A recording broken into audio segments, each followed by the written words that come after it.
जय प्रभु यीशु आमीन हालेलुया। कोरह दातान और अबीराम का बलवा 16वां। कोरह जो लेवी का पोता कहात का पोता और इसहार का पुत्र था, वह एलियाब के पुत्र दातान और अबी राम और पेलेद के पुत्र ओन था। इन तीनों रूबेनियों से मिलकर मंडली के 250 प्रधान जो सभासद और नामी थे उनको संग लिया। तीसरा, और वे मूसा और हारून के विरुद्ध उठ खड़े हुए और उनसे कहने लगे, तुमने बहुत किया, अब बस करो, क्योंकि सारी मंडली का एक एक मनुष्य पवित्र है और यहोवा उनके मध्य में रहता है। इसलिए तुम यहोवा की मंडली में ऊंचे पद वाले क्यों बन बैठे हो। चौथा, यह सुनकर मूसा अपने मुंह के बल गिरा। पांचवा, फिर उसने कोरह और उसकी सारी मंडली से कहा, सवेरे यहोवा दिखला देगा कि वह उसका कौन है और पवित्र कौन है, और उसको अपने समीप बुला लेगा। जिसको वह आप चुन लेगा उसी को अपने समीप बुला भी लेगा। छठा, इसलिए हे कोरह, तुम अपनी सारी मंडली समेत यह करो, अर्थात अपना अपना धूप दान ठीक करो। सातवां, और कल उनमें आग रखकर यहोवा के सामने धूप देना, तब जिसको यहोवा चुन ले वही पवित्र ठहरेगा। हे लेवियों, तुम भी बड़ी बड़ी बातें करते हो, अब बस करो।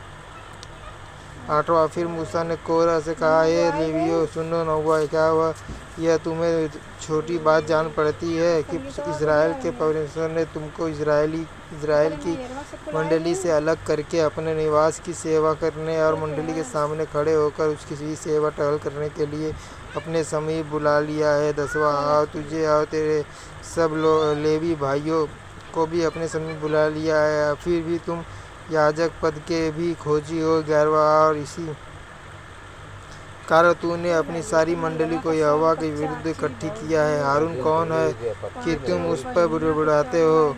12वां, फिर मूसा ने एलियाब के पुत्र दातान और अबीराम को बुलवा भेजा और उन्होंने कहा, हम तेरे पास नहीं आएंगे। 13वां, क्या यह एक छोटी बात है कि तू हमको ऐसे देश से जिसमें दूध और मधु की धाराएं बहती हैं, इसलिए निकाल लाया है कि हमें जंगल में मार डाले।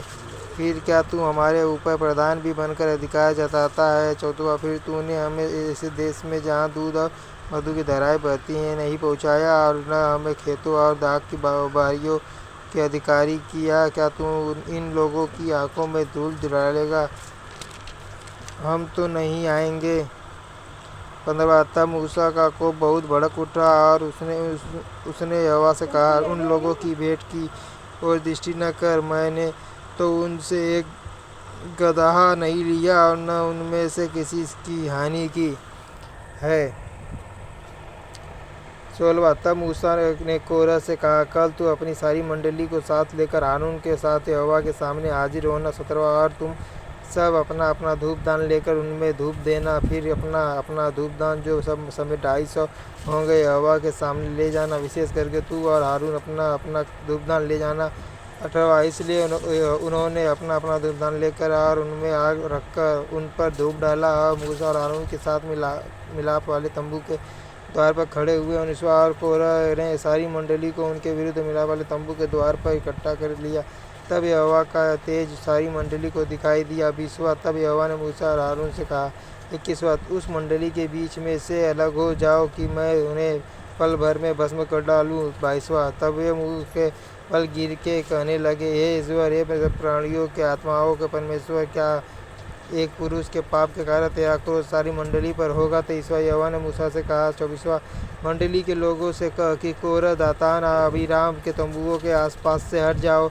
25वां, तब मूसा उठकर दातान और अबीराम के पास गया और इस्राएलियों के वृद्ध लोग उसके पीछे पीछे गए। 26वां, उसने मंडली के लोगों से कहा, तुम न उन दुष्ट मनुष्यों के डेरों के पास से हट जाओ और उनकी कोई वस्तु न छुओ, कहीं ऐसा न हो कि तुम भी उनके सब पापों में फंसकर मिट जाओ। 27वां, यह सुन के वे कोरह दातान और अबीराम के तंबुओं के आसपास से हट गए, परंतु दातान और अबीराम निकलकर अपनी पत्नियों, बेटों और बाल बच्चों समेत अपने अपने डेरे के द्वार पर खड़े हुए। 28वां, तब मूसा ने कहा, इससे तुम जान लोगे कि यहोवा ने मुझे भेजा है कि यह सब काम करूं, क्योंकि मैंने अपनी इच्छा से कुछ नहीं।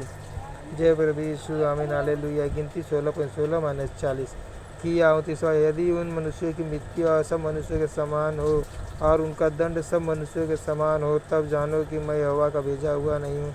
30वां। परंतु यदि यहोवा अपनी अनोखी शक्ति प्रकट करे और पृथ्वी अपना मुंह पसार कर उनको और उनका सब कुछ निगल जाए और वे जीते जी अधोलोक में जा पड़े, तो तुम समझ लो कि इन मनुष्यों ने यहोवा का अपमान किया है। 31वां। वह ये सब बातें कह ही चुका था कि भूमि उन लोगों के पाँव के नीचे फट गई। 32वां। पृथ्वी ने अपना मुंह खोल दिया और उनका और उनके घर द्वार का सामान और कोरह के सब मनुष्यों और उनकी सारी संपत्ति को भी निगल लिया। 33वां। और वे और उनका सारा घर बार जीवित ही अधोलोक में जा पड़े और पृथ्वी ने उनको ढांप लिया और वे मंडली के बीच में से नष्ट हो गए।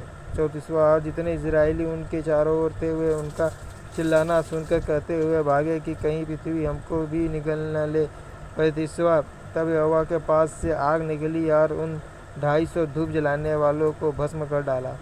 जय प्रभु यीशु, आमीन, hallelujah, hallelujah, hallelujah, hallelujah, hallelujah.